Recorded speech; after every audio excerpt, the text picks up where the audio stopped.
Jasmine, and I hope that you all are doing well. Today I wanted to share with you a little bit of what I like to call some kitchen witchin'.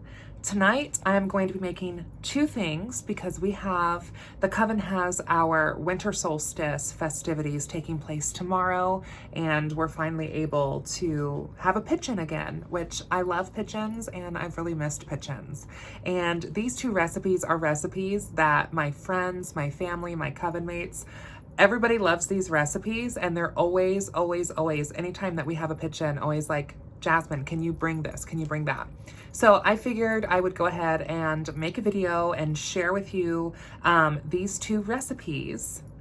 So that way you can learn how to make them as well if you don't already. And I would love to hear if you make either of these dishes, what you think of them, and if you make them for your loved ones, what they think of them as well. So without any further ado, let's get right into the cooking. They say The Conjuring, okay? Recipes are honestly going to be pretty simple and pretty easy. It's not really going to take a whole lot of time, and you know, it's also, the supplies are not that expensive, which you know, I'm all about that. So basically I have two of these you know, disposable baking trays with lids. So I got those because typically if there's any leftovers, which there oftentimes aren't, but if there are leftovers, I like to use these disposable ones so I can send them home with someone. And then 2 bags of these peppers here, 2 things of cream cheese. Now, typically I splurge and get like the Philadelphia, you know, and get like the name brand. However, I got Instacart today and they brought me the Kroger brand, which is fine. It's just, I think that using the Philadelphia cream cheese is well worth it. And then I'm using a stick of butter here, so you're gonna want that to be room temperature. Also some crumbled goat cheese, also splurge on the good goat cheese, okay? Get the good stuff. And then you're just gonna need 2 eggs, but you're gonna want eggs, and you're gonna want some corn muffin mix, some Jiffy cornbread mix. So these recipes, one, we're going to be making what I call cornbread casserole. This is also sometimes called corn pudding. It's a very, very like classic Hoosier, Indiana, Midwestern sort of dish. And we're going to be baking our magic into the casserole because, you know, yeah, Indiana witchery, right? Hoosier witchery. And then we're also going to be making Remini stuffed peppers, which this is more of a cultural food, and it's kind of like our version of deviled eggs, and they are so good. So you're going to want to get like a large bowl. I'm just going to be using this one here, and we're going to first start off with making everything that we need for the corn. So you're going to want to start off with getting yourself like a large mixing bowl, and while we are putting everything together for the corn casserole, you can go ahead and actually just preheat your oven to, like, I would say 350. Go ahead and get that preheating. It's only gonna take you like a couple of seconds to throw everything together for the cornbread casserole. And then once that's done, we're gonna pour it directly into one of those baking pans and throw it in the oven for about 30 minutes, which that's about how long it's gonna take you to prep everything for the peppers. If that, hopefully it won't take that long. This is also definitely something that, you know, if you have friends or family or someone to cook this with you, it definitely makes it a lot more fun. You know, they always say laughter is the best ingredient. Go ahead and empty all of your cornmeal into the container of your choice. Also, I don't know if any of you other witches do this, but I always save my eggs. I let them kind of dry out, and I just put them back in the container, and I save this to grind up for later, for spells, for casserole powder.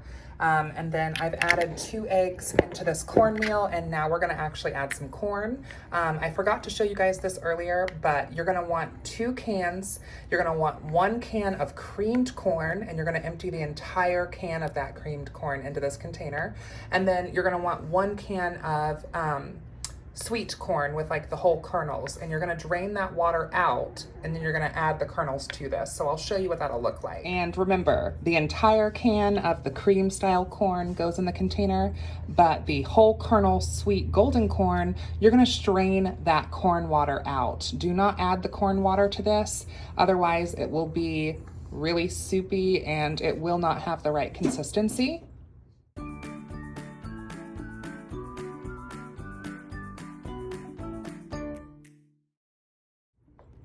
All right, then we're gonna come in here and we're gonna add some sugar. To be honest, I don't really measure this out, so I would just say like sugar it to your liking. The more sugar you add to it, obviously the more sweet it's gonna be, and my cornbread casserole is kind of more like a cake. So I would just say like, you know, listen to what your ancestors say, feel out the vibes. I also add 2 eggs instead of 1 because I like it to be kind of more cakey. I'm gonna add a little bit more sugar actually. There we go. All right, next up, you are going to add that whole stick of butter that I showed you earlier. So we're gonna add this entire stick.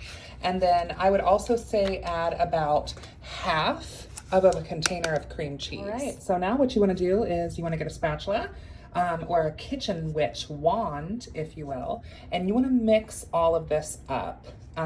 If you want to add some magic into this, also you can kind of mix your ingredients sort of going in a clockwise position to kind of push the energy of whatever you want into the food that you're making. So in this case, we're going to be cooking with love. So go ahead and just mix all of this up. Once you have all this mixed up, then we're gonna add it into one of our aluminum containers. And you want it to get to almost kind of like a cake batter sort of consistency. All right, so now you have your disposable casserole pan, and basically we're just gonna pour this into the casserole pan. And if it looks kind of soupy still, like this is the consistency you want. You want this to kind of look like pancake batter. Once you have your casserole mixture in your pan, you want to make sure that it's nice and even throughout the container. So just kind of like patty pat pat everything on in there. We're just gonna go ahead and stick this in the oven and we're gonna cook this for 30 minutes at 350 degrees and then we will pull it out. Alrighty, so to start with, I would recommend that you get 2 bowls. I just washed and cleaned this one that we just used for the cornbread casserole. So I would recommend that you get 2 bowls and then you're going to want to get some of these sweet peppers here. These are not spicy, these are just the small sweet peppers that are roughly about the size of your thumb. So what we're gonna do first is we're gonna cut the heads off of these peppers and separate the bodies from the heads, if you know what I mean. I'll show you what I'm talking about. Perfect. So this is kind of like what I meant. You want the pepper bodies to be over here and their heads to be over here. Now, you do kind of want to get as many seeds and stuff as you can out of the peppers, as you can see. And I recommend cutting them a little bit lower. So kind of cutting into, I don't know, like a 2/6 or so of the way into the pepper, because then you'll get most of the seeds still attached like this. However, there are still a couple of seeds in here and like that's okay. If there's some pepper seeds in your peppers still, like it's not a big deal because we're gonna rinse these actually in the sink. So, you know, not a big deal. Now, if you cared to, you could save some of these and put them in some dirt and grow some peppers, if you wanted to. So I'm gonna show you some of the spices that I'm gonna be adding into this now. So keep in mind, these are going to be the seasonings that I am going to be using, and every family kind of has like their own recipe, and this is completely not measured out. This is totally just done by taste and by preference. So whatever you want to add into your mixture, you add into your mixture. That sort of thing is that every family kind of has their own recipe, their own sort of flavor. So this is what I add. I'm gonna be adding some ginger, cinnamon, chili powder, and chopped onions, garlic powder, freshly cracked black pepper, cayenne pepper, cumin, curry, turmeric, Italian seasoning, and coriander. Now, the cinnamon mixed with some of the hotter spices like chili and red pepper flakes that I'm going to be adding that I forgot to bring out, that's going to give it kind of this sweet sort of spicy flavor. The turmeric and the black pepper, like that's gonna make it kind of like a health sort of food, which by health, I mean, it's gonna help with like the anti-inflammatory aspect. Obviously with this amount of cream cheese, this is not necessarily a healthy dish per se, but it's good for the soul. And I would very much associate this dish with the fire element, meaning that this dish, you know, ideally in a magical sense would be adding a sense of purification and protection against disease or illness, like seasonal ailments and things like that, as well as adding some passion, you know, to the dinner. And whoever eats these will definitely feel that love, that heat, and that passion as well. So I'm gonna add all this up into our mix. Cream cheese. I also added a little bit of garlic, and I added that goat cheese to this as well. So you're gonna wanna mix this all up until it's, I mean, how I know that I've seasoned it enough is that the cream cheese, there's no longer any like white patches, but make sure that you really get in there and kind of knead this mixture with your spatula to get the spices evenly distributed throughout the entire filling. I don't know why I thought that that would be a good idea to try to mix the filling in the Tupperware. I clearly know better, but I don't know. I'll save it though, because I'm sure I'm gonna have some of this filling left over. I always do. So this is how I fill my peppers. In case you've never stuffed a pepper before, you just kind of take your spatula and you just push that filling mixture into this. And this is how we've always kind of made this dish. So a little history about this. These are called Romani peppers. These are very popular throughout areas of the Middle East, as well as Eastern Europe. And this is always something that, you know, we would make. I remember making these with my mother growing up, and there would always be lots of music and laughter going on in the kitchen, and sometimes even some dancing, some intermittent dancing while you're cooking. And she would always say how that was an ingredient into this. So while I've been recording, you know, I've been listening to some music and just kind of having a good time making these peppers and thinking about, you know, who they're going to feed and who they're going to fill tomorrow at the Coven's winter solstice, and just keeping my loved ones, you know, in my mind and in my heart while I make these, and thinking about how much people are going to enjoy them.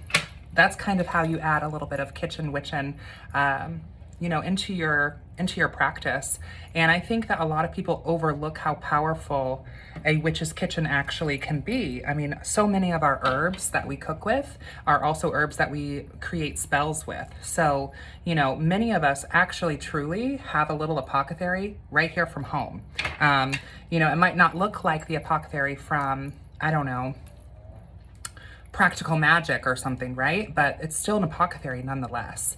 And you can totally use whatever spices you would want to use. And I can't tell you a specific amount of how much of each spice, because that's not how this dish is really made. And that's also just not kind of how we cook.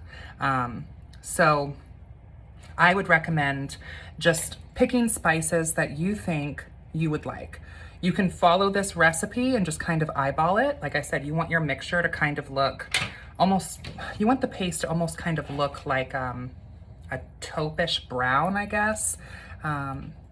But if you think that there are other spices that you would like to add, or if you know, for example, that you don't like curry, or you don't like a lot of garlic, then, you know, don't add those. But this is very much more of an intuitive sort of dish that's a little bit more in line with my, I would say, ancestral culture.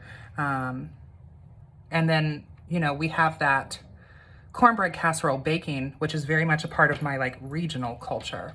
Both of these, though, are typically a huge hit at all of the potlucks, birthday parties.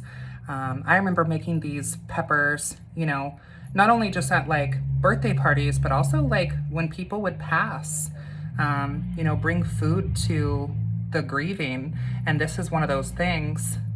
It's kind of like our version, I feel like, in a way, of how some people make like deviled eggs. Deviled eggs is something I see a lot at cookouts, birthday parties, graduations.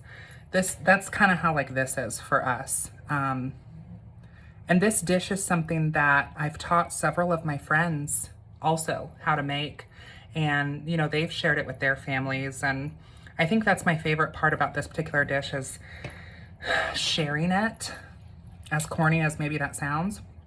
You know, this is not typically something that I'm just gonna make for just me. Like, so when I'm able to share food like this, there's something very, I don't know, there's something very magical about the act of just sharing the food. So you're gonna stuff all these peppers and you're gonna put them onto a tray. And then what we're gonna do is we're gonna drizzle some olive oil over the tops of them. Now, traditionally, instead of us baking these would actually be cooked over a grill, and they are so good that way. However, it's freezing outside right now, so we're not going to be grilling. Oh, I just dropped some. You want to eat that? Benefits of having dogs.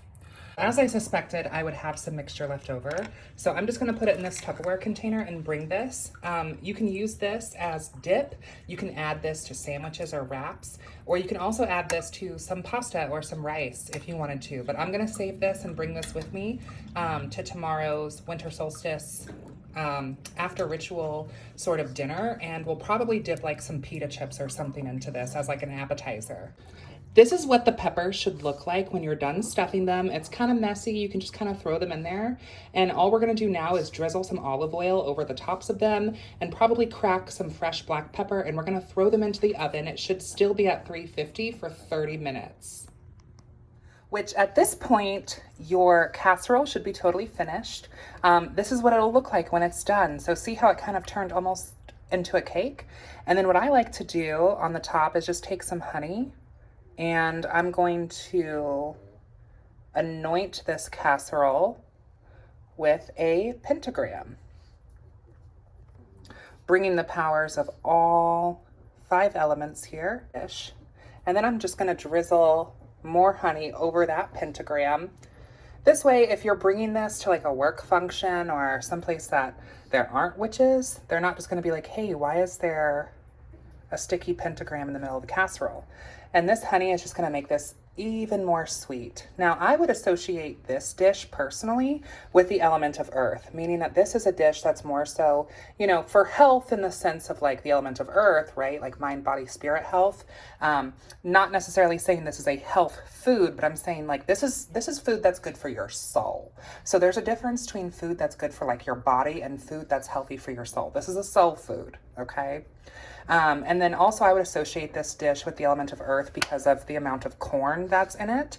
And so that to me, I also associate with money and prosperity.